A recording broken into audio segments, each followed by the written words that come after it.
Tolong, saya di sini, saya tersesat. Selamat malam, selamat siang, atau selamat pagi.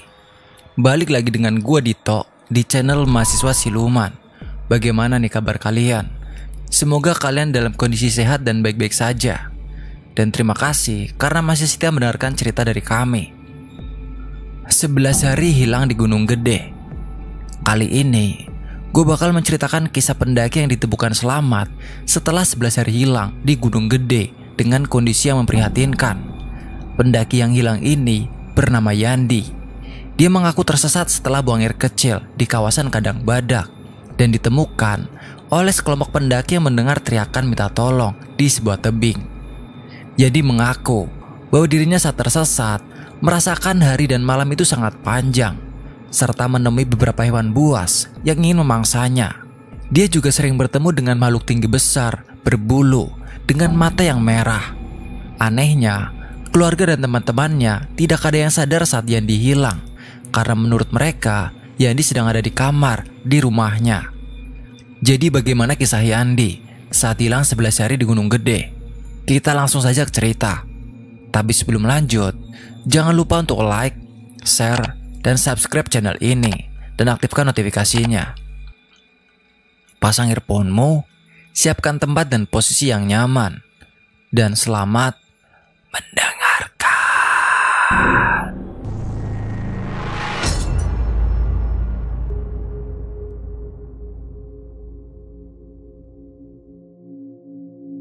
Cerita ini saya dapat dari kepala pimpinan maintenance di gedung perusahaan tempat saya bekerja, dan dia bernama Pak Erik. Ketika saya bercerita bahwa saya mempunyai channel YouTube dengan konten pendakian horor. Saya juga punya pengalaman nih waktu naik Gunung Gede.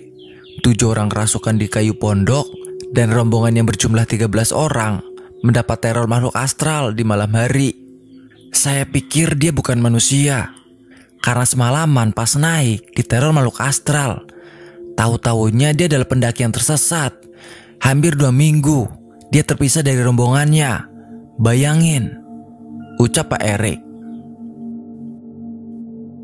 2015, di mana kisah pendakian ke Gunung Gede ini terjadi. Setiap akhir pekan, Erik beserta teman kerja maupun teman yang hobi mendaki gunung selalu mengadakan acara untuk mendaki gunung. Jumat sore, 12 kawan Erik telah berkumpul di rumahnya. Rumah Erik berada di Keprong, tepat di bawah kaki Gunung Gede. Di sana ada jalur pendakian Gunung Gede via Tabrik, khusus jalur pendakian penduduk, dengan syarat harus ditemani kuncen saat mau muncak ke Gunung Gede. Semua perlengkapan pendakian tengah dicek ulang di rumahnya Erik, dan ternyata semua peralatan pun sudah lengkap. Tinggal menunggu kuncen datang saja untuk memulai pendakian. 11 orang pria, 1 orang kuncen, dan 1 orang perempuan yang ikut acara pendakian saat itu. Ini adalah pendakian pertama ke Gunung Gede buat yang perempuan. Sisanya sudah terbiasa naik Gunung Gede via Tabrik. Tepat jam 5 sore, kuncen pun datang ke rumah Erik. Pendakian kali ini saya mendapat firasat buruk dan baik. Entahlah, tidak seperti biasanya, ucap kuncen. Belum ngopi barangkali bah, ucap salah satu pendaki. Langit sore itu begitu indah. Awan berwarna kuning kemasan menambah semangat rombongan untuk segera memulai acara pendakian. Kuncen pun mengumpulkan 13 orang untuk berdoa bersama sebelum memulai acara pendakian. Sebelum kita berangkat, alangkah lebih baik untuk berdoa terlebih dahulu agar diberikan keselamatan oleh Tuhan. Ingat, tujuan kita mendaki adalah menikmati keindahan yang telah Tuhan ciptakan. Jangan pernah merusak, mengambil semua yang ada di Gunung Gede, dan harus bersikap sopan karena kita adalah tamu. Kalian semua paham? Ucap kuncen memberi wejangan sebelum berangkat. Dengan ucapan bismillah, semua rombongan berangkat. Awal perjalanan semua rombongan berjalan barengan, tapi setelah 1 jam perjalanan, rombongan terpisah menjadi 2. Mungkin karena ada pendaki perempuan yang baru pertama kali naik gunung. Kondisi fisik yang belum terbiasa menyesuaikan trek yang langsung menanjak membuat rombongan banyak istirahat. Jam 6 sore menandakan waktu maghrib telah tiba. Rombongan pendakian berhenti di salah satu tempat yang cukup datar dan lumayan luas. Tidak ada pos di jalur pendakian via Tabrik. Yang ada hanya tanah yang cukup luas di bawah pohon besar pinggir jalur trek pendakian. Jalur pendakian pun benar-benar jalan setapak, dan sesekali rombongan harus menebas rumput ataupun ranting pohon yang menghalangi jalan. Semua rombongan melaksanakan sholat maghrib sebelum melanjutkan kembali perjalanan. Setelah beres sholat dan istirahat dirasa cukup, salah satu rombongan berkata, "Saya akan jalan duluan karena sudah tahu dan terbiasa dengan jalur ini. Sekalian buka jalan karena banyak ilalang dan ranting pohon yang menghalangi," ucap salah satu pendaki meminta izin kepada Kuncen dan teman-temannya. "Saya juga ikut duluan ya," jawab salah satu pendaki. Setelah musyawarah sebentar selesai, diputuskanlah rombongan menjadi 2. 7 orang berangkat duluan karena sudah tahu jalan, dan 6 orang menyusul dari belakang. Salah satu rombongan kedua adalah Kuncen, pendaki perempuan dan termasuk Erik. Satu keanehan saat naik Gunung Gede, sebelum waktu maghrib tiba, semua hewan tidak ada yang bersuara. Benar-benar hening sekali suasana hutan Gunung Gede. Tapi setelah waktu maghrib selesai, semua hewan bersuara. Benar-benar ramai sekali hutan Gunung Gede. Yang bikin merinding adalah suara musang yang mirip sekali dengan suara tangisan kuntilanak, dengan ciri khas bau pandan yang disangka sosok kalong wewek yang sedang mengikuti. Salah satu tempat ekstrim di jalur pendakian via Tabrik adalah pasir ipis, kiri jurang dan kanan jurang. Salah sedikit melangkah, kaki bisa celaka 12. Cuaca di gunung tidak dapat diprediksi. Tadi sore langit begitu cerah dengan warna awan kuning kemasan. Sama sekali tidak ada tanda-tanda mau turun hujan. Tepat jam 8 malam, hujan turun dengan lebatnya. Tapi semua rombongan tidak kaget karena semuanya membawa jas hujan. Singkat cerita, rombongan kedua telah melewati pasir ipis dan sampai di pos kayu pondok. Betapa kagetnya rombongan kedua yang baru datang karena melihat 7 orang rombongan pertama kerasukan. Ketujuh orang tersebut mengeram sambil mencakar tanah. "Astagfirullahaladzim," ucap Kuncen langsung menghampiri salah satu rombongan yang kerasukan. Air, saya minta air," ucap Kuncen lagi kepada rombongan kedua.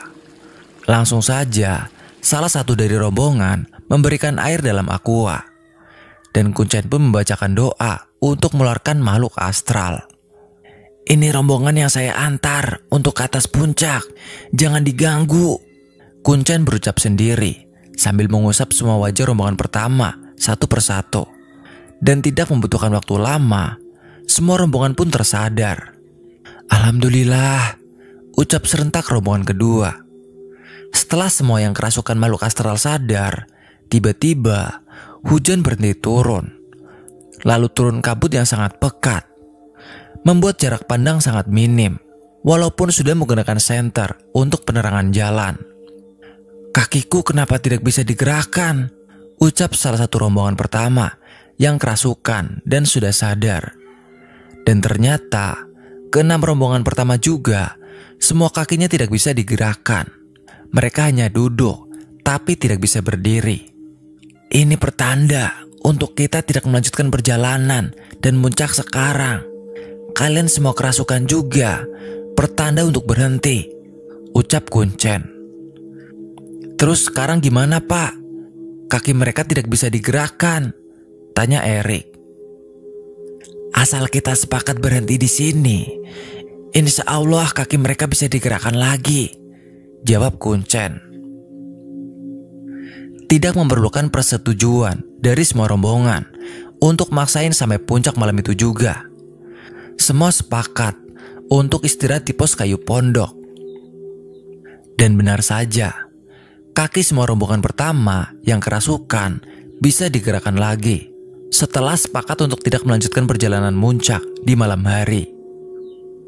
Tidak ada perapian yang dinyalakan, karena tadi hujan turun dengan derasnya, membuat api sulit menyala.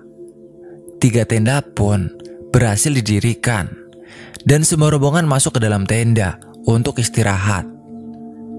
Dan jam menunjukkan jam 1 dini hari. Saat turun hujan, tidak lagi terdengar riuhnya. Tapi di saat hujan reda, semua hewan kembali terdengar sangat riuh sekali. Tidak ada kejadian mistis di malam hari, melainkan suara auman harimau di kejauhan.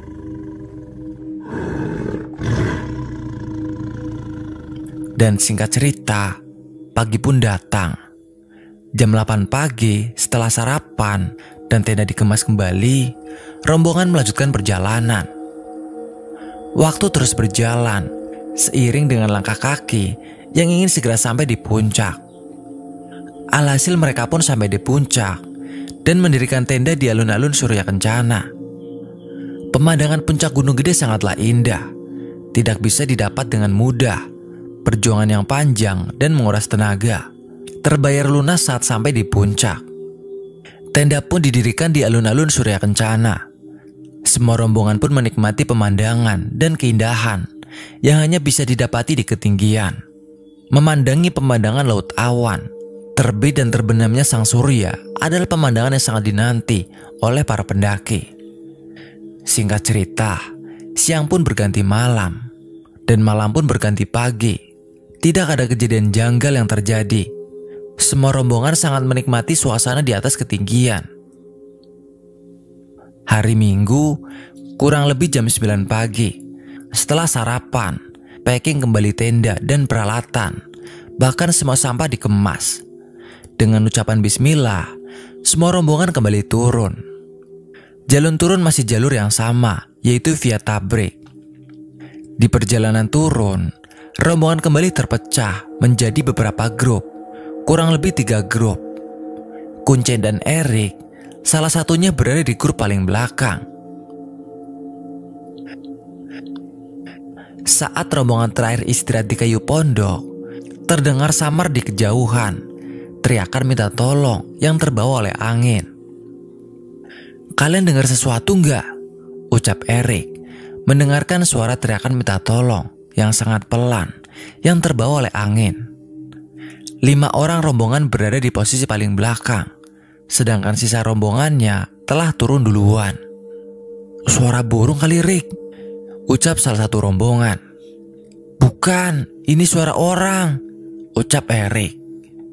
Saat mereka mendengar suara teriakan minta tolong yang terdengar oleh Erik, tiba-tiba ada angin yang berembus dengan sangat kencang dan membawa pesan suara minta tolong, sehingga semua rombongan mendengarnya. Tolong, saya di sini, saya tersesat." Suara teriakan laki-laki yang dibawa oleh angin, dan sumber suara tersebut berada di jurang sebelah kiri jalur, cukup jauh jaraknya dari pos kayu pondok. "Iya, itu teriakan minta tolong. Di tebing sebelah sana sumbernya," ucap Kuncen. Tidak memerlukan persetujuan, semua tas disimpan di pos kayu pondok. Mereka langsung bergegas ke sumber teriakan minta tolong dan hanya membawa air dan sisa makanan. Kulit tubuhnya sudah sangat kurus sekali. Dia tidak kehausan karena di Gunung Gede banyak sekali sumber air, namun dia sangat kelaparan.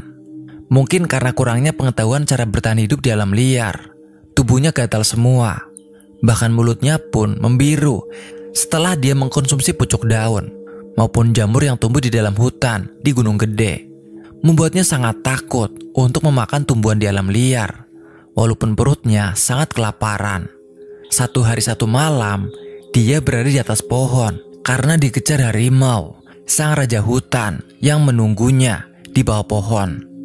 Siang hari, dia ketakutan oleh hewan buas, dan malam hari, sangat ketakutan oleh makhluk astral. "Ya Tuhan, tolong berikan setitik harapan agar saya bisa kembali turun dengan selamat. Masih ada angan yang ingin saya gapai. Saya tidak ingin mati di sini. Di mana kau berada saat ini?"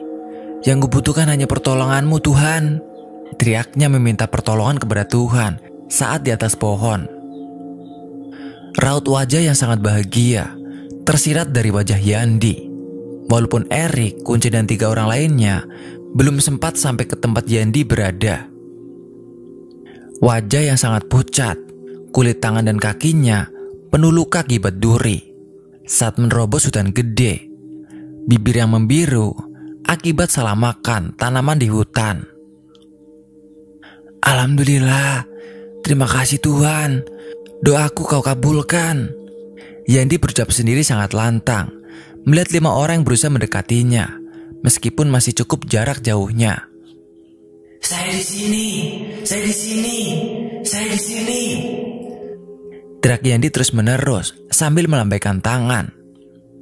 Cukup menguras tenaga untuk sampai ke tempat Yandi di tebing sebelah kiri jalur. Tak terdengar lagi suara teriakan Yandi untuk meminta tolong. Mungkin teriakan itu adalah tenaga terakhirnya, tapi tidak membuat Kuncen, Erik dan ketiga temannya kehilangan jejak. Pusat suara yang telah dipastikan sebelah kiri jalur adalah sumber teriakan minta tolong. Dan betapa kagetnya Erik melihat kondisi Yandi. Ia terduduk di bawah pohon dengan kondisi tubuh yang sangat mengkhawatirkan. Wajahnya sangat pucat, kulit tubuhnya penuh dengan goresan luka. Bibir yang membiru karena salah makan tanaman di dalam hutan. Saya tersesat, terpisah dengan rombongan. Sepakat kata yang Yandi ucapkan. Sudah, gak usah banyak bicara dulu, ucap Kuncen. Air di aqua sebelum diinumkan ke Yandi dibacakan doa dulu oleh sang Kuncen. Kepala Kuncen seperti merinding, tiba-tiba bergetar saat membacakan doa. Bismillah, ini minum airnya, ucap Kuncen memberikan air. Yandi pun meminumnya, seperti orang yang buka puasa saja. Air 1 botol aqua habis dalam 1 tegukan. Ini dimakan dulu, ucap Erik sambil memberikan nasi liwet, sisa makanan tadi pagi. Dan Yandi pun memakan nasi yang diberikan oleh Erik dengan lahapnya. Tidak ada pertanyaan yang dilontarkan kepada Yandi, karena Kuncen berkata, ini masih di atas. Keempat orang dan Yandi pun sangat mengerti ucapannya Kuncen. Teman-teman, bangunkan dia, gendongkan ke tubuhku, ucap Erik. Yandi pun digendong Erik. Tapi tiba-tiba Erik berucap, aduh, berat banget, ucap Erik yang terduduk kembali karena tidak kuat mengangkat Yandi. Secara logika, tubuh Yandi sangat kurus, berat badannya harusnya sangat ringan. Kita istirahat dulu, ucap Kuncen sambil menyalakan rokoknya. Setelah rokok 1 batang habis, Kuncen duduk bersih-dekap sambil membaca doa-doa. Ikhlaskan kami untuk bawa turun kembali ke bawah. Hutan ini bukan tempatnya. Ya Allah, berikan kelancaran untuk bawa kembali anak ini ke bawah, ucap Kuncen setelah membaca doa. Coba gendong dia lagi, ucap Kuncen kembali. Berat badan 3 kali lipat saat pertama digendong. Setelah Kuncen membaca doa-doa, berat Yandi menjadi ringan. Sekarang jadi ringan pak, ucap Erik. Yandi pun digendong Erik ke tempat pos kayu pondok untuk mengambil tas yang ditinggalkan saat menjemputnya. Yandi digendong bergantian oleh 5 orang. Mungkin ini firasat baik yang Kuncen katakan sebelum mendaki, menyelamatkan pendaki yang tersesat. Tetesan air mata terus mengalir dari mata Yandi, dan ucapan syukur kepada Tuhan terus-menerus yang diucapkan. Tidurnya ntar aja di rumah, pakai cara ngecas segala. Pundak saya basah nih oleh air liurmu, ucap salah satu teman Erik saat menggendong. Sontak membuat Yandi dan lainnya tertawa. Saya nggak tidur mang, saya nangis bahagia. Terima kasih banyak ya, ucap Yandi sangat bahagia. Hehehe, iya saya bercanda, makanya jangan nangis mulu. Terima kasih kepada Tuhan, Sesama manusia memang seharusnya saling menolong, ucap teman Erik saat menggendong. Singkat cerita, semuanya telah sampai di bawah. Yandi dibawa ke rumah Erik, di mana semua rombongan yang turun duluan berkumpul dulu di sana sebelum pulang ke rumahnya masing-masing. Banyak sekali lontaran pertanyaan dari semua orang yang berkumpul di rumah Erik. Menurut keterangan Yandi, dia bercerita, "Saya kebelet pipis dan menjauhi rombongan saya di sekitaran pos kandang badak untuk mencari tempat pipis kurang lebih 15 meteran. Tapi di saat saya selesai dan mau balik lagi ke rombongan di pos kandang badak, jalur pendakian dan rombongan saya tidak ada.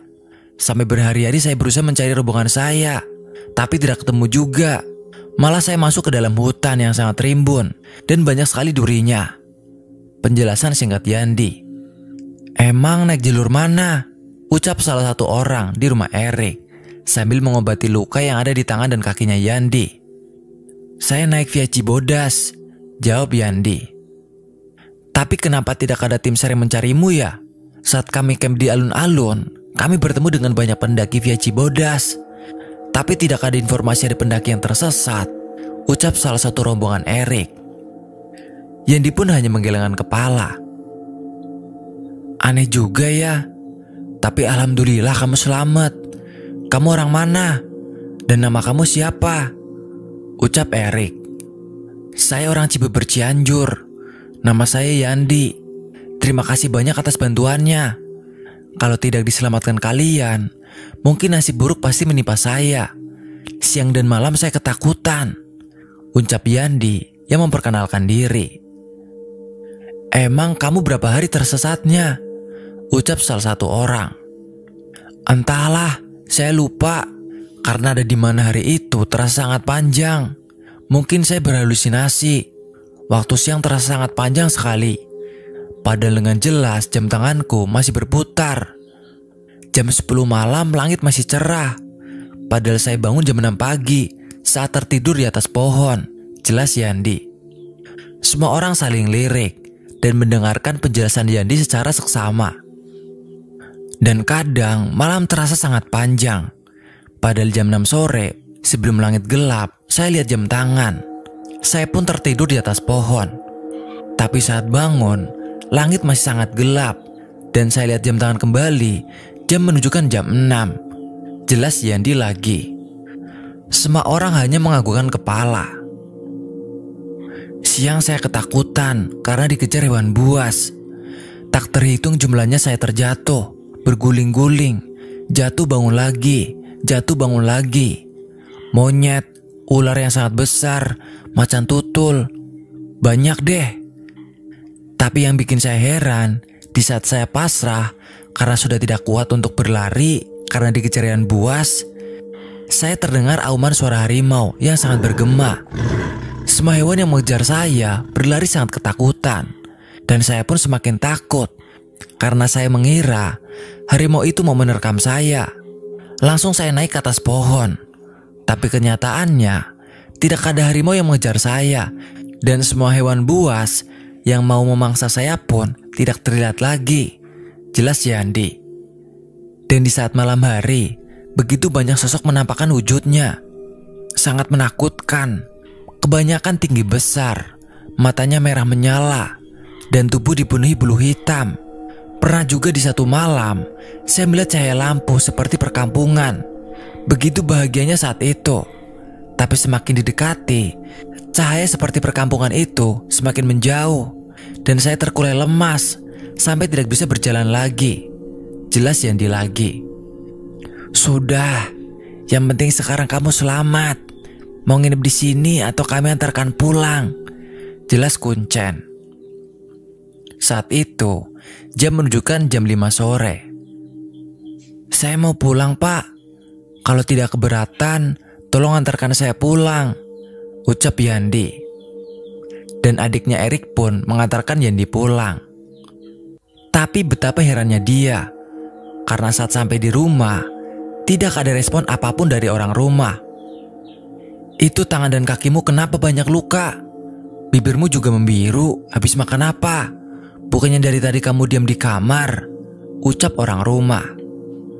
Adiknya Erik sangat keheranan mendengar ucapan orang rumahnya Yandi. Hah? Di kamar? Bisik dalam hati adiknya Erik. Kalian semua ngomong apa? Saya baru pulang dari Gunung Gede. Saya tersesat. Dan ini orang yang mengantarkan pulang. Orang menyelamatkan saya, ucap Yandi. Kamu yang ngomong apa? Dari kemarin juga kamu sudah pulang dengan teman pendakianmu. Tak ada yang bilang kamu hilang, ucap orang rumah. Coba dicek dulu. Ada Yandi gak di dalam kamar? Yandi kami temukan tadi pagi di dalam hutan. Di salah satu tebing saat turun dari puncak gunung. Dia terus-menerus meminta tolong. Dan rombongan saya yang menolongnya. Jelas adiknya Erik.